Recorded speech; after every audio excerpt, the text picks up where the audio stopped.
Diba? Pwede ba? Pwede kaya? Dito.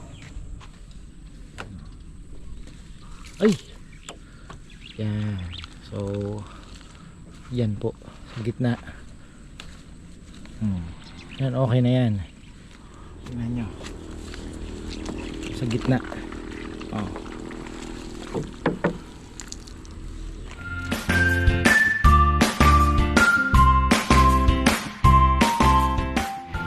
Ayan, isang magandang buhay mga ka-farmer. Meron pa, ito pa po yung mga natitira natin. 3 mangga. Kailangan madilig na to Ito pala yung dayap. Dayap po pala ito. So kailangan mailipat na rin. Rambutan, isa, Chico, and Makopa. Ayan, si Kongkong ay busy konting grass cutter dahil alam niyo na mga farmer, we need to find something, diba, to do. Ayan, anihan na. So ayan, dito malinis na naman. Sana hindi tinamaan yung puno ng kalamansi. Yan po nadadali ang kalamansi mga farmer, dyan nadadali. Tapos ang orchids natin, ano muna tayo, stay put muna. At marami pa tayong gagawin. Ito pa gusto kong ipaputol kasi gusto kong taniman dito ng manggang may, pero mawawala ang lilim mga farmer. Lilim po na ang ano nito ang pinakagamit niya is talaga is the lilim. Ayan naputol na din po yan nung bagyo. So paano kaya? Sayang din sana.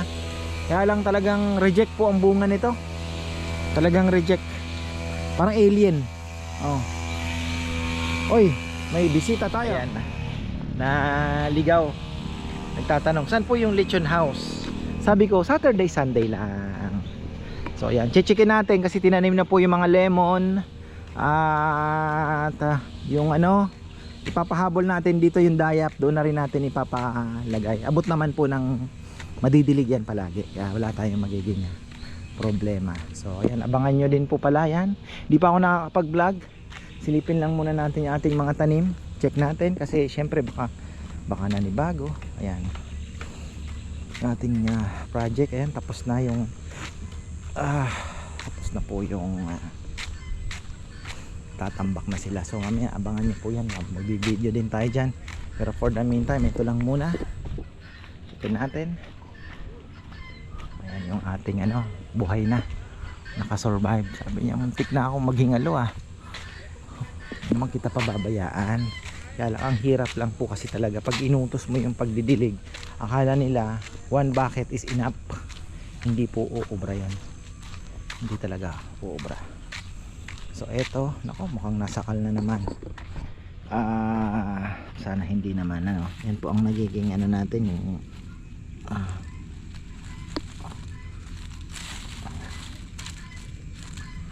sasakal. So ayan. So habang lumalaki yung ating mga lemon na hindi ko po alam kasi hindi to grafted. So baka may bunga din naman po agad, kaya ganon. May duhat pa tayong isisingit din. Ayan ano kaya yung duhat dito na lang tapos puputulin na lang pagka malaki na. Ito, putulin na paunti-unti replace, di ba? Pwede ba? Pwede kaya? Dito. Tapos habang lumalaki siya, pagka medyo malaki na at unti-unti papalit sila. Kasi eto, sayang din naman talaga yung lilim niya. Malilim po ito mga farmer, sayang. Yung shade naman ang niya, ang binibigay niya sa atin. Yan, guyabano. 2. So yung mga papaya natin, saka na muna tayo mag-aabono. 2 atis, giant atis. Meron pa, actually meron din akong biniling buto ng mga atis doon mga farmer. Bala ko nga sana itanim dito, hindi ko na naasikaso. Ayan. So yung dayap na andun din pala paano kaya?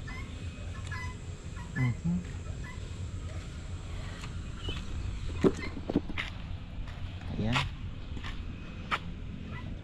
wala na, sumisikip na. Dito sa likod may tatanim din tayo dyan, makakapagtanim tayo dyan. Pwede tayo magtanim ng yan sa likod po ay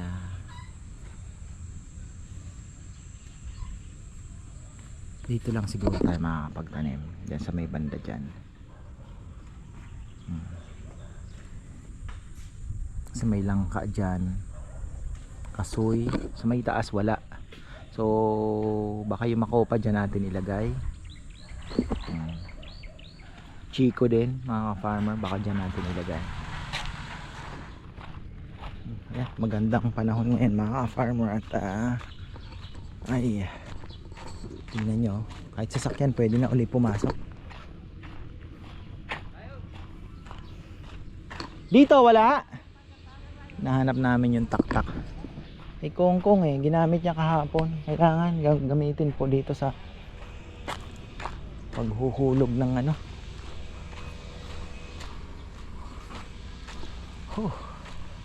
Init. Checkin natin yung ating mga avocado.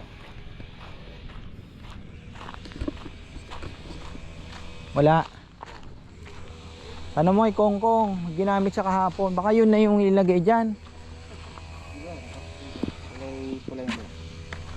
Yun, abono na pala. Bilis ni kongkong may abono na agad. Ito yung avocado natin. Hopefully naman ay kayanin niya yung init. So nakamaganda kasi talagang ano, panay ang panood ko ngayon na maganda to pagka ano na po yan. So pahiga ng kaunti tayo. Parang malungkot ano, pero gaganon yan. Na tingnan nyo, ang bilis umangat na.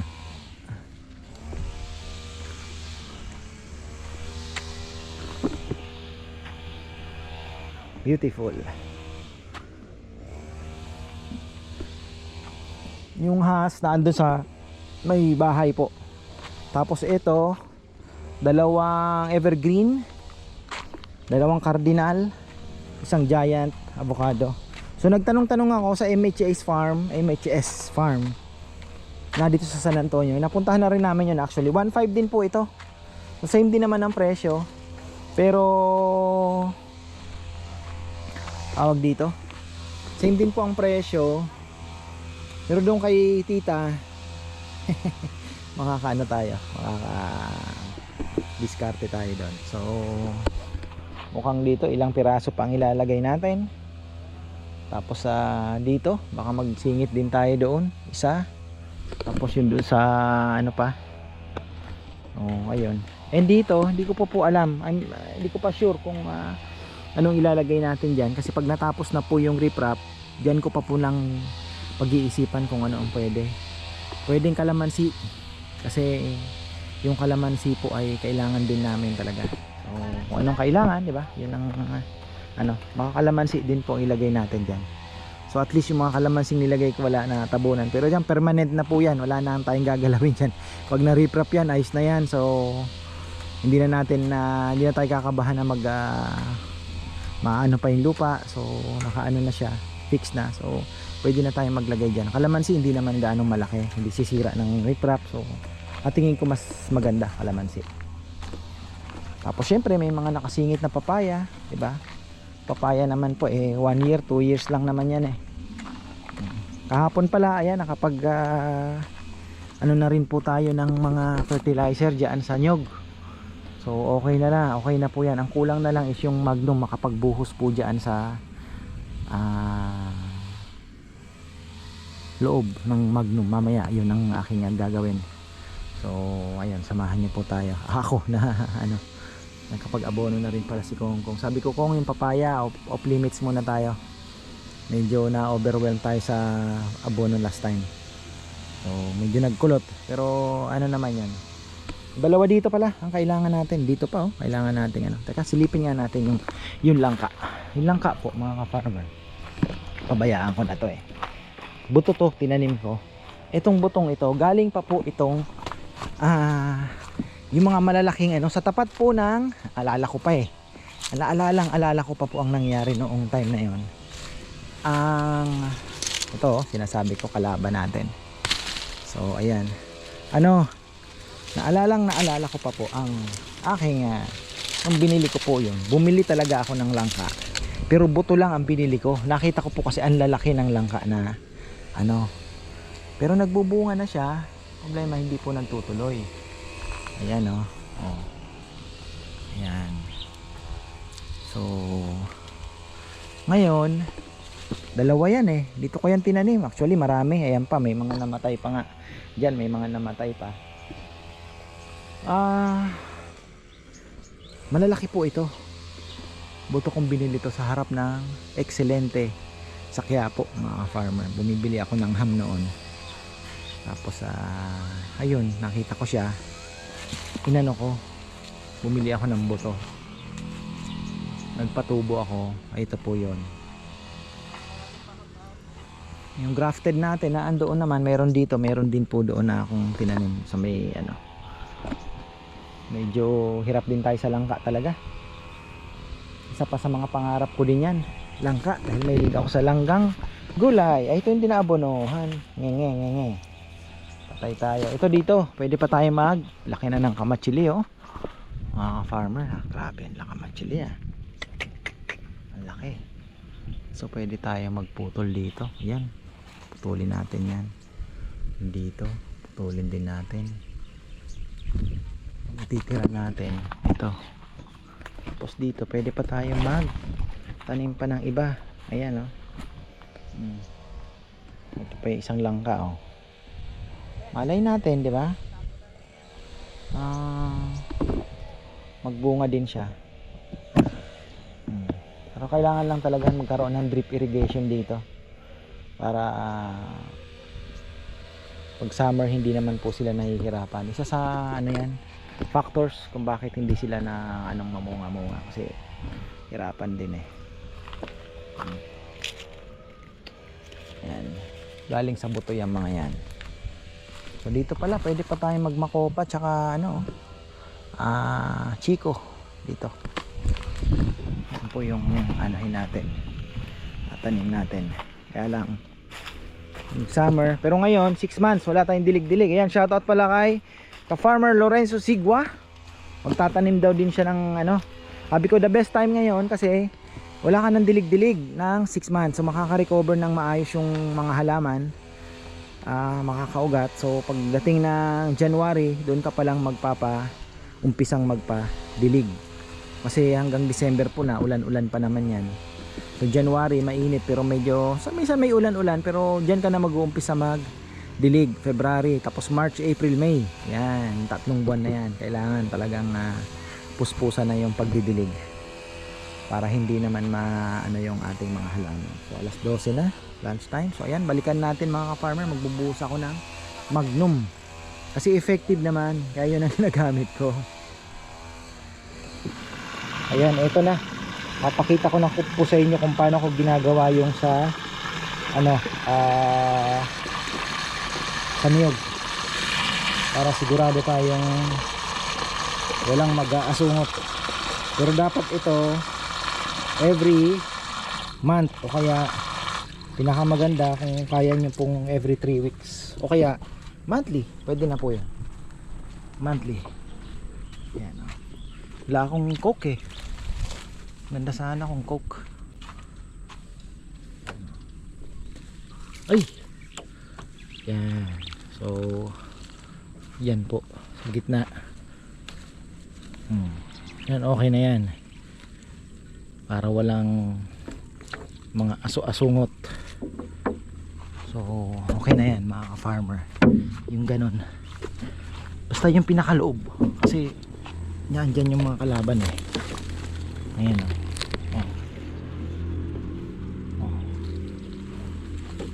okay na yan, nadali sila. Ito, tingnan nyo sa gitna.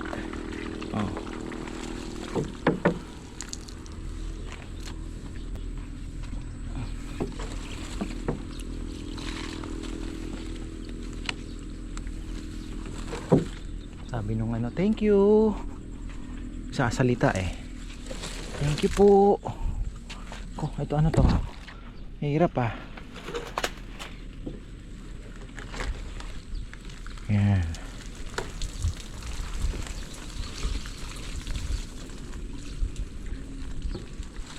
Ubusin na natin yan.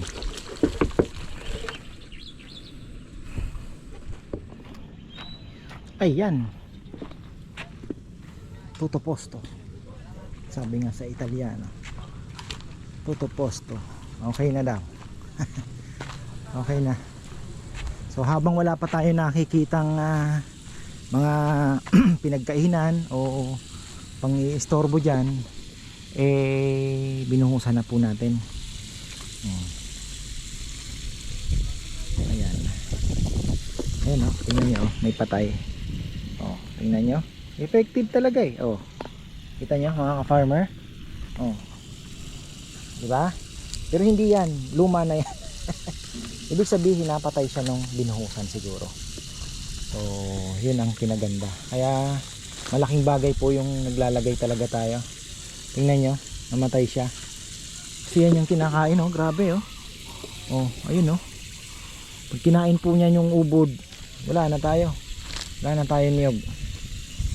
So at least may nakita po kayo namatay. Siguro yung huling lagay namin naandyan siya, madali siya. Kaya napaka po ng Magnum, napaka effective din. Effective po siya. Kaya lang yun nga, wag mong kakalimutan talaga. Kailangan meron ka. Ito nga lagpas na kami 1 buwan kaya pinush ko na din. Sabi ko kailangan na nating maglagay talaga. So ayun, medyo busy si Kongkong kaya sabi ko ako na maglalagay. Tsaka mas gusto ko na ako maglalagay kasi yung syempre yung gusto ko kasi pag nilagay ko yan, pati ito nilalagyan natin yan, mga singit-singit na yan. Hindi lang yung dulo. Pero syempre ang priority mo yung dulo kasi naandoon yung pinaka buhay niya So yun ang una mong poprotektahan. Pero syempre kailangan mabasa din po yung pababa. Malagyan din. So mayroon na tayong fertilizer. At siguro after 2 months palagyan ko uli. Dahil naghahabol po tayo habang tag-ulan. Makakain po ng maganda yung ating anyog. Kita nyo yung mga pinagkainan mga farmer. Ayan. Tingnan, nabuhay siya. 'Di ba? Nakaka-survive siya. Pero ayun, may mga butas pa doon. Pero lately, siguro dumami na ng dumami. Napabayaan, ayun, namatay. Pero ngayon at least alam ko na. Kahit maghagdan kami, makapaglagay lang, ayos na. Kailangan malagyan talaga. So, ayan. Another na naman po task. Ang susunod natin ay kailangan pong follow up na spray dito sa ating mga talong. At ito naman, fungicide naman po itong ating papaya. Tapos baka mag calcium nitrate na tayo. So ayan, okay na tayo mga farmer. At hanggang dito na lang po muna. Syempre bukas naman bukas pala ay kainan tayo. So ayan, marami pong salamat at magandang buhay.